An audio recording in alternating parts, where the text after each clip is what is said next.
고려 제4대 국왕 광종, 우리는 흔히 그를 노비를 해방하고 과거제를 실시하여 제국의 기틀을 닦은 성군으로 기억합니다. 대한민국 공교육과 주류사학계는 노비안건법을 인도주의적 결단, 혹은 민생 안정을 위한 혁신적 정책이라며 찬양해왔습니다. 하지만 우리는 이 세련된 역사적 평가 뒤에 숨겨진 차갑고 비정한 권력의 생리를 직시해야 합니다. 단언컨대 광종에게 노비의 인권이나 삶의 질 같은 것은 통치의 본질이 아니었습니다.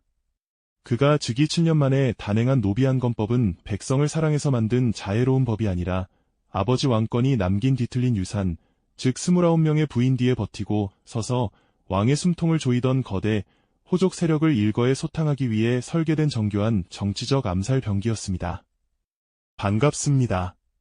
사료 중심의 비판적 역사 분석으로 학계의 금기를 깨는 역사는 흐른다입니다. 우리가 먼저 파헤쳐야 할 진실은 당시 호족들이 소유했던 노비들의 실체입니다. 고려사 식화지에 따르면 고려 초기 호족들이 거느린 노비의 상당수는 단순한 가사 노동자나 농경 인력이 아니었습니다. 그들은 후삼국 시대의 혼란기 속에서 호족들이 사적으로 모집한 무장 병력이거나 전쟁 포로로 잡혀온 정예 요원들이었습니다. 특히 왕권이 전국 29개 지역 호족의 딸들을 인질로 사마결혼 동맹을 맺을 때 각 지역 가문은 개경으로 딸을 보내며 그녀를 보호하고 중앙정치의 정보를 수집하기 위해 수많은 노비와 사병을 함께 실어 보냈습니다. 즉, 개경 한복판에 위치한 호족들의 저택은 사실상 언제든 왕궁을 습격할 수 있는 사적 군사기지였으며 그 안을 채운 노비들은 왕의 목을 겨누는 자객의 예비군이었습니다. 광종은 어린 시절부터 자신의 형들이 이들 호족 세력의 틈바구니에서 어떻게 고립되고 죽어나갔는지를 뼛속 깊이 새겼습니다. 장남 해종이 자객의 위협에 시달리며 스스로 주먹을 휘둘러야 했던 참혹한 광경, 그리고 정종이 호족들의 압박에 시달리다 신경쇠약으로 요절한 사건은 광종에게 확고한 결론을 주었습니다. 호족의 손에 든 칼을 빼앗지 못하면 고려라는 나라는 단 하루도 평안할 수 없다. 광종에게 노비안건법은 그 칼을 빼앗기 위한 가장 합법적이고 명분 있는 수단이었습니다. 그는 노비들의 억울함을 풀어준다는 명분을 내세워 호족의 가계를 전수조사하게 했고, 이는 곧 호족 가문의 경제적 근간과 무력의 핵심을 합법적으로 탈취하는 국가적 압수수색이었습니다. 기록에 따르면 노비안건법이 시행되자 종이 주인을 고발하고 노비가 상전을 욕하는 일이 비일비재하여 기강이 무너졌다고 전합니다. 주류학계는 이를 신분제의 동요로 해석하지만 비평적 관점에서 볼 때 이것은 광종이 의도한 내부 분열 작전의 성공이었습니다. 호족 가문의 가장 내밀한 비밀을 아는 노비들을 국가가 직접 선동하여 주인을 고발하게 만들므로써 광종은 피 한 방울 묻히지 않고 호족들의 사회적 명분과 도덕적 권위를 땅바닥으로 내팽개쳤습니다. 노비가 해방되어 궁궐 밖으로 나갈 때 호족 가문에서 터져나온 통곡 소리는 재산을 잃은 슬픔이 아니었습니다. 그것은 자신들의 목을 지켜주던 사병 집단이 해체되고 이제 왕의 칼날 앞에 무방비로 노출되었다는 절망의 비명이었습니다. 광종은 이 법을 통해 호족들의 경제력을 일시에 마비시켰습니다. 당시 노비는 단순한 재산이 아니라 세금을 내지 않는 노동력이자 전쟁 시에는 호족의 사병으로 동원되는 핵심 자원이었습니다. 광종은 이들을 양인으로 해방시켜 국가의 납세자로 편입시킴으로써 왕실의 금고를 채우는 동시에 호족들이 비축해둔 군사적 잠재력을 뿌리째 뽑아버렸습니다. 광종은 인도주의라는 가면을 쓰고 호족들의 심장을 도려냈으며 그들이 반발할 명분조차 사전에 차단했습니다. 억울한 백성을 구제한다는데 누가 감히 반대하겠는가? 라는 광종의 서늘한 질문 앞에 호족들은 침묵할 수밖에 없었습니다. 더욱 잔인한 점은 이 법의 소급 적용 범위였습니다. 광종은 과거의 기록까지 낱낱이 파헤쳐 노비가 된 경위를 조사하게 했습니다. 이는 수십 년 전 왕권 시대부터 이어져 온 호족들의 기득권 전체를 부정하는 행위였습니다. 아버지 왕권이 포용이라는 미명하에 덮어두었던 호족들의 불법 행위들을 아들 광종은 정의라는 이름으로 다시 꺼내어 단죄의 근거로 삼았습니다. 이것은 단순한 법 집행이 아니라 왕건이 연합체제를 부정하고 광종의 유일체제를 선포하는 피해 전주곡이었습니다. 우리는 이제 질문을 바꿔야 합니다. 광종이 진정으로 원한 것이 노비의 자유였습니까? 아니면 호족의 파멸이었습니까? 노비안건법 이후 벌어진 대규모 숙청의 역사는 답을 이미 알고 있습니다.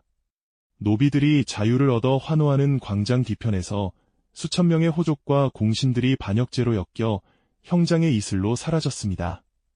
해방된 노비들은 광종의 친위 세력이 되어 그 숙청의 정당성을 홍보하는 선전도구로 전락했습니다.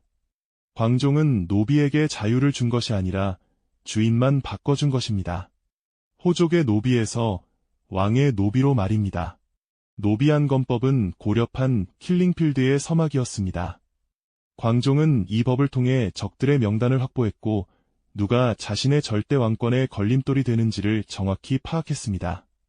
그는 이제 칼을 뽑을 준비를 마쳤습니다. 아버지가 침대 위에서 잉태한 그 복잡하고 위험한 혈연의 그물을 이제 그는 법과 피라는 가위로 난도질하려 합니다. 성군의 미소 뒤에 감춰진 이 서늘한 설계자, 광종의 진짜 숙청은 이제부터 시작입니다. 권력의 세계에는 가족이라는 단어가 존재하지 않습니다. 특히 왕권이 설계한 29명의 부인 체제 아래에서 태어난 광종에게 형제란 함께 성장을 나누는 혈육이 아니라 언제든 내 등에 칼을 꽂을 수 있는 잠재적 반역자이자 제거해야 할 정적의 수괴였습니다. 광종은 즉위 후 노비안건법으로 호족들의 팔다리를 잘라낸 뒤 곧바로 그 칼날의 방향을 자신의 형제들에게로 돌렸습니다. 우리는 여기서 광종의 잔혹함을 비난하기에 앞서 그가 왜 그토록 처절하게 자신의 혈육들을 도살해야만 했는지 그 구조적 필연성을 직시해야 합니다. 단언컨대 광종의 형제 살해는 광기가 아니라 제국을 유지하기 위한 가장 냉혹하고 이성적인 청산의 과정이었습니다. 우리가 주목해야 할 인물은 광종의 이복 형제이자 강력한 라이벌이었던 해종의 아들 흥화군과 정종의 아들 경춘원군입니다. 고려사열전은 이들의 최후를 아주 짧고 건조하게 기록하고 있습니다. 광종이 참소를 믿고 이들을 죽였다. 하지만 이 짧은 기록 뒤에는 거대한 권력의 데스매치가 숨겨져 있습니다. 흥화군과 경춘원군은 단순히 전임 왕들의 아들이 아니었습니다. 그들은 왕권이 맺은 29개 호족 동맹의 결정체들이었으며 광종에 의해 권력을 잃어가는 호족들이 다시 왕실을 장악하기 위해 내세울 수 있는 마지막 보루였습니다. 광종이 노비안건법으로 호족들의 사병을 빼앗자 호족들은 광종의 형제와 조카들을 중심으로 결집하기 시작했습니다. 광종의 입장에서 자신의 혈육들은 호족들이 왕권을 찬탈하기 위해 사용하는 살아있는 명분이자 트로이의 목마였던 셈입니다. 광종은 알고 있었습니다. 아버지가 맺은 혈연동맹은 시간이 흐를수록 제국을 통합하는 끈이 아니라 왕실을 갈갈이 찢어놓는 자충수가 될 것이라는 사실을 말입니다. 29명의 부인으로부터 태어난 수십 명의 왕자들은 각기 다른 외가의 이익을 대변했습니다. 충주 유씨 세력은 정종을, 나주 오씨 세력은 해종을 밀어주었듯 모든 왕자의 배후에는 그를 왕으로 만들어 가문의 영광을 재건하려는 굶주린 늑대들이 버티고 있었습니다. 광종이 자신의 조카들을 죽인 것은 개인적인 원한 때문이 아닙니다. 조카라는 존재 자체가 호족들에게 주는 희망을 거세하기 위함이었습니다. 희망이 사라진 호족은 복종할 수밖에 없으며 구심점을 잃은 반란은 성립될 수 없기 때문입니다. 이 과정에서 광종이 보여준 참소 활용법은 가히 경악스러울 정도로 치밀했습니다. 광종은 직접 칼을 휘두르기보다 호족들끼리 서로를 고발하게 만드는 심리전을 즐겼습니다. 고려 사저료에 따르면 광종시대에는 서로 시기하고 의심하여 부모와 자식 간에도 마음을 열지 못했다고 기록되어 있습니다. 광종은 노비안건법으로 주인을 고발하게 만든 메커니즘을 그대로 왕실과 호족 사회에 적용했습니다. 누군가 왕자나 공신을 고발하면 광종은 기다렸다는 듯이 그들을 처단했습니다. 이때 광종이 내뱉은 참소를 믿었다는 기록의 실체는 사실 내가 죽이고 싶은 자를 고발할 명분을 기다렸다는 뜻입니다. 그는 법과 고발이라는 시스템을 통해 자신의 손에 피를 묻히지 않고 정적들을 하나둘씩 재단의 제물로 바쳤습니다.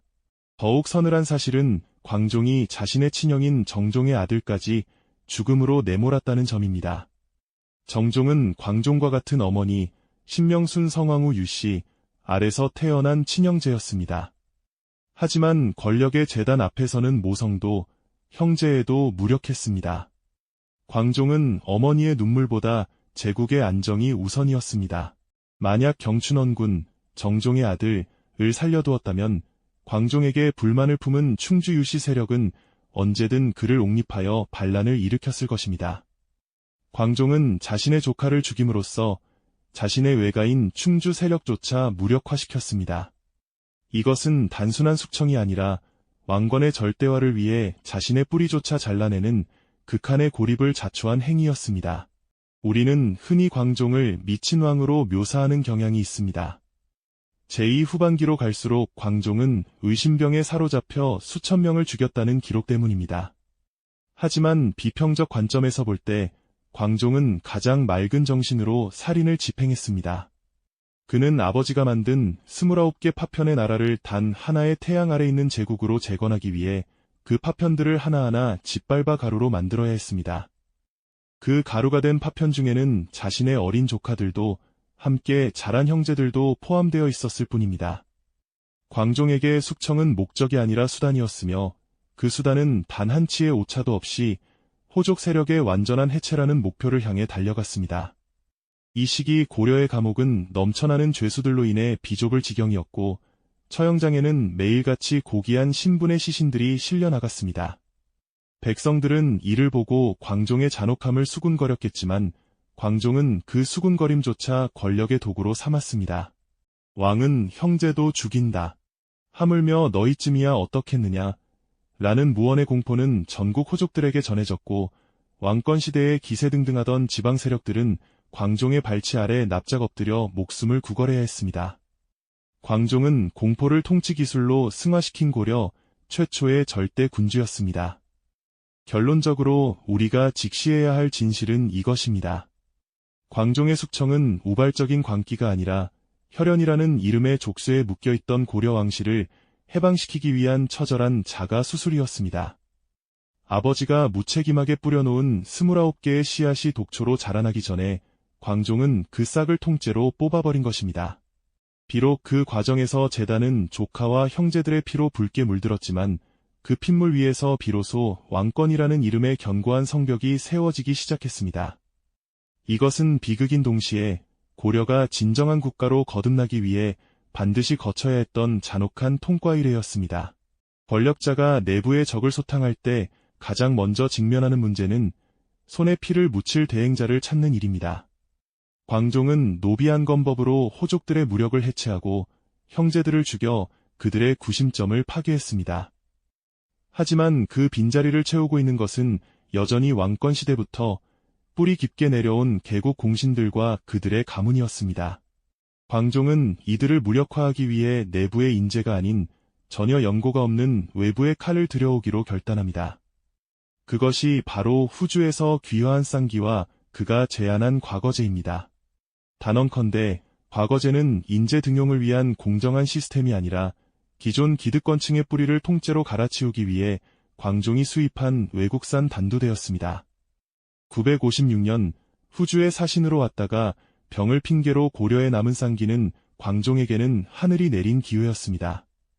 고려사는 광종이 쌍기를 보자마자 지극히 아껴 문학의 정수로 대접하고 즉시 한림학사라는 중책을 맡겼다고 기록합니다. 왜 광종은 이방인에게 이토록 파격적인 권력을 부여했습니까? 쌍기는 고려의 그 어떤 호족 가문과도 혈연이나 지연으로 얽혀있지 않았기 때문입니다. 그는 오직 광종의 총애에만 생존을 의존하는 왕의 그림자였으며 광종이 시키는 것이라면 무엇이든 실행할 수 있는 비정한 집행자였습니다. 광종은 쌍기라는 외부의 칼을 통해 내부의 공신들이 결코 건드릴 수 없었던 성역을 유린하기 시작했습니다. 그 결정타가 바로 958년에 실시된 과거제입니다. 우리는 과거제를 실력 중심의 사회를 연혁명이라 칭송하지만 당시 호족들에게 과거제는 자신들의 가문이 대대로 누려온 음서와 세습특권을 부정하는 가문 말살 선언과 다름없었습니다. 광종은 쌍기를 시험관, 지공거로 앉혀놓고 호족들의 자제가 아닌 자신의 입맛에 맞는 유학파 지식인들을 대거 등용했습니다. 이는 중앙조정의 인적 구성을 하루아침에 호족의 자식들에서 왕의 장학생들로 교체하는 인종청소에 가까운 개혁이었습니다. 광종은 과거를 통해 선발된 신진 관료들을 자신의 친위대로 삼아 노회한 공신들의 자리를 하나하나 빼앗아 그들에게 넘겨주었습니다. 이 과정에서 광종이 보여준 심리전은 가히 독보적이었습니다. 그는 과거제를 실시하며 유교적 소양을 갖춘 도덕적 인재를 뽑는다는 숭고한 명분을 내세웠습니다.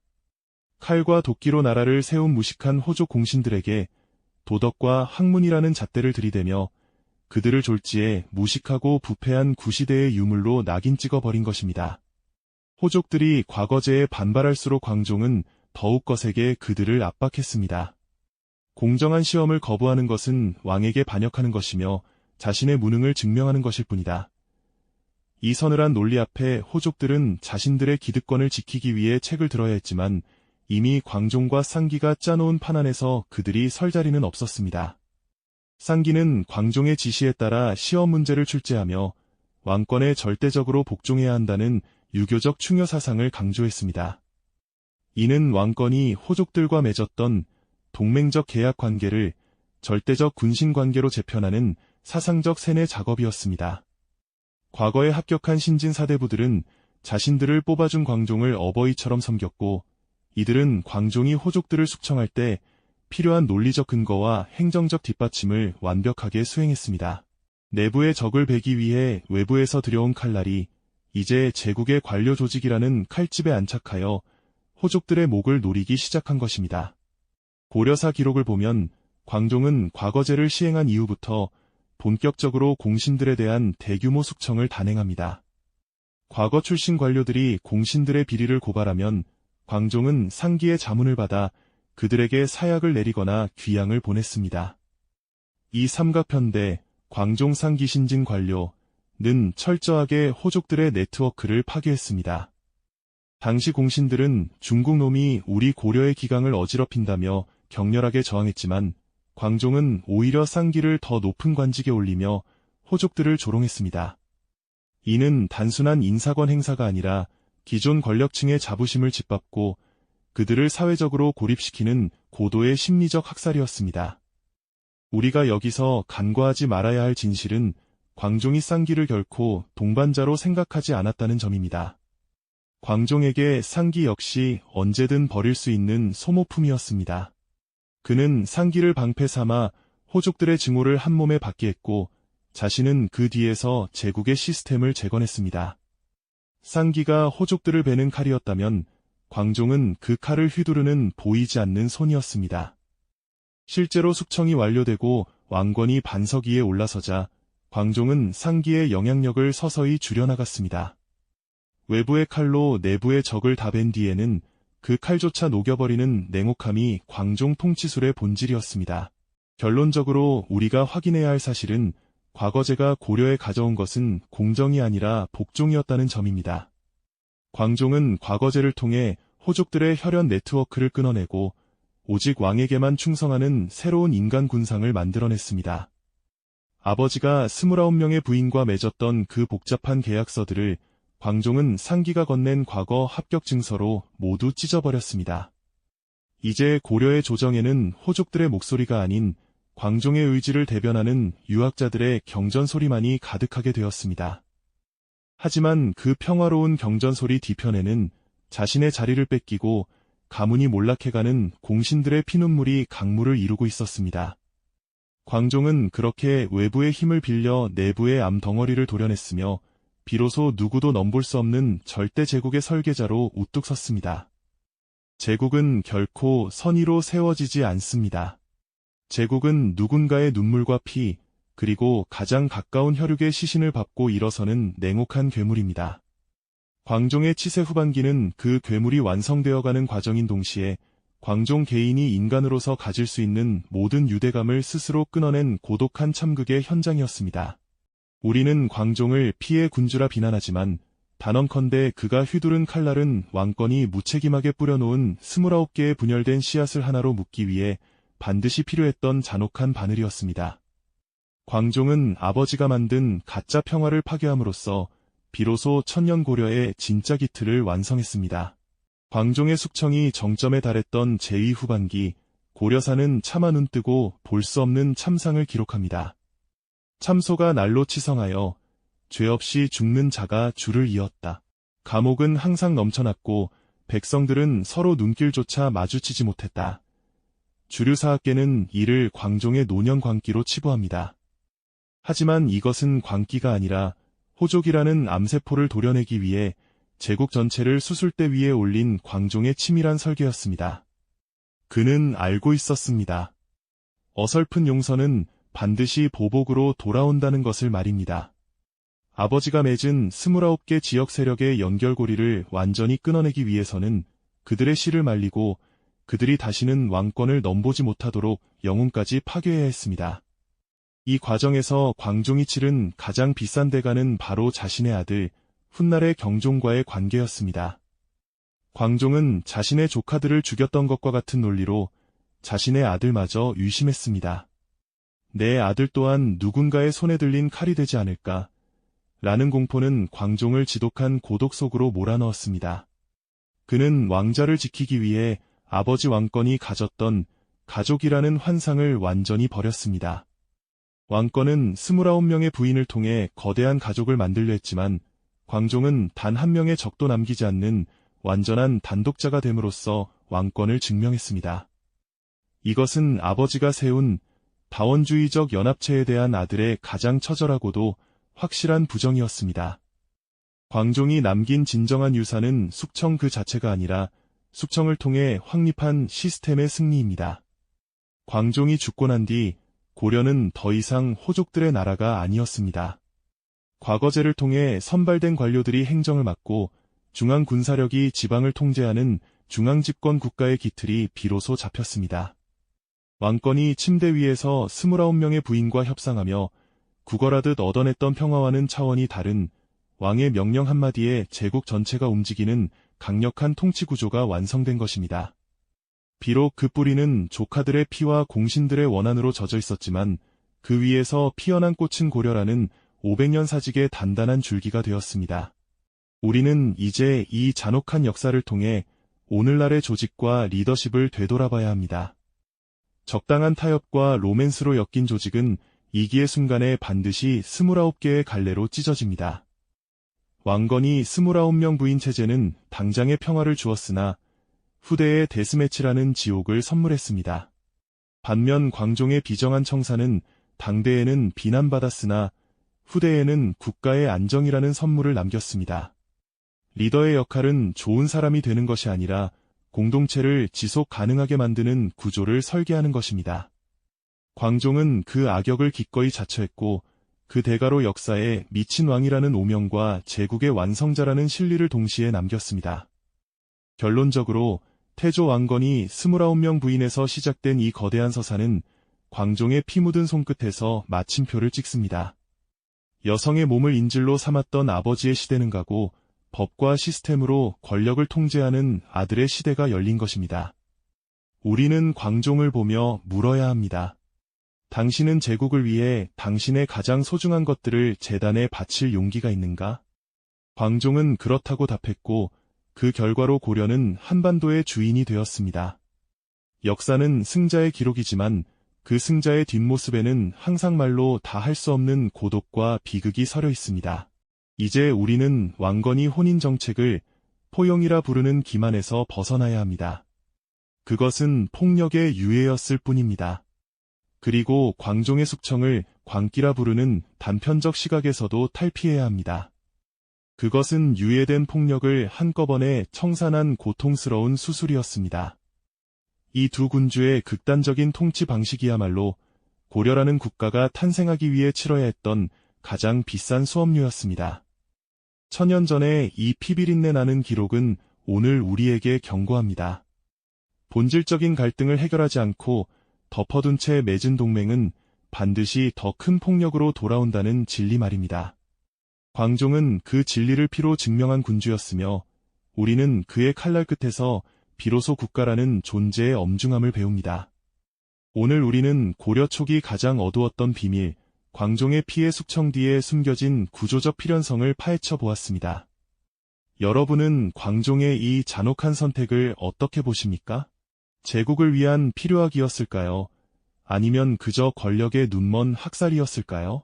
여러분의 생각은 이 역사를 바라보는 새로운 렌즈가 됩니다. 지금 바로 댓글로 여러분의 통찰을 공유해 주십시오. 이 영상이 단순히 과거의 이야기를 넘어 오늘날 우리가 속한 조직과 인간관계의 본질을 꿰뚫는 시간이 되었다면 구독과 좋아요를 눌러주십시오. 여러분의 지지는 역사는 흐른다. 채널이 학계의 금기에 도전하고 더 깊은 진실을 추적하는 가장 큰 힘이 됩니다. 알림 설정을 잊지 마십시오. 다음 시간에는 고려 왕실 최대의 미스터리, 7대 4인종 독살 미스터리, 할아버지가 왕에게 독덕을 준 이유 편으로 돌아오겠습니다. 왜 가족이 서로를 죽여야만 했는지 그 비극적인 연쇄의 고리를 끝까지 추적하겠습니다. 단언컨대 역사를 아는 자만이 반복되는 비극의 굴레를 끊어낼 수 있습니다. 시청해주셔서 감사합니다. 역사는 오늘도 당신의 생각과 함께 흐릅니다.